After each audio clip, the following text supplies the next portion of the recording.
Let's talk about writing down the vision and why this is important. I said before that the purpose of God for your life is why you're on earth, right? But when you begin to see the purpose that God has for your life in vision, in technicolor, in clarity, in picture form, now you are seeing your vision, okay? So, how does one get to see their vision? Well, I'm glad that you asked that question.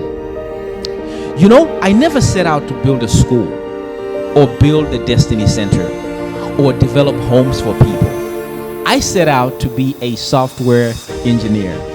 All I wanted to do was to have a fancy car, a beautiful home, money in the bank, fancy clothes. That's it. But that's ambition. At the time, I was seeing that as a vision. But then, after getting all those things, I recognized something.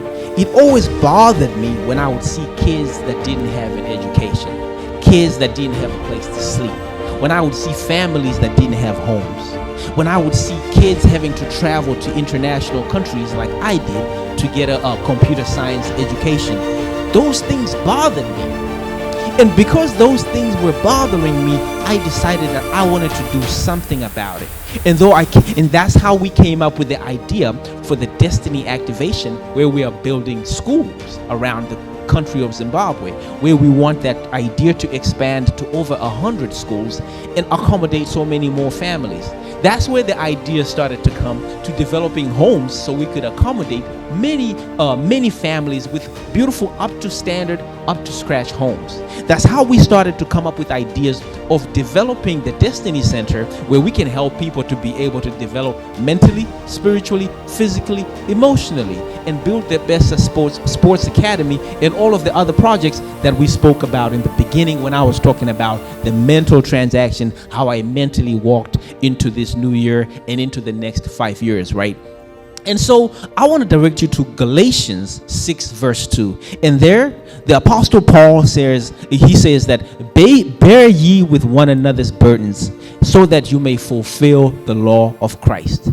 Bear with one another's burdens, so that you may fulfill the law of Christ. What is the law of Christ? The law of Christ is defined here as the law of Christ is love. Jesus told his disciples in John 13 verse 34, he says, "A new command I give to you, love one another as I have loved you." So you must love one another as I have loved you. And by this, everyone will know that you are my disciples if you do this one thing, if you love one another. Now, the word disciple is where we get the word discipline. Discipline means to give yourself a command and follow through with it, okay? So if you have discipline, then your vision will not tarry. Vision, when you have the discipline enough to write it down and make time to make it clear for yourself, research for it to grow and become that which God has called you to do on the earth, when you first get that vision, it's not clear. In other words, God doesn't make your vision clear. You take time to sit down, clarify what the vision is, and begin to grow it, because it's your brainchild. And what do we know about children? Children grow. Your vision is a child of your brain. It's a brainchild. And you're supposed to help it to grow by feeding it, learning for it, researching it, being disciplined for it. And that is how you begin to develop your vision. Because when you first get it, make no mistake, it's a skeleton of your vision.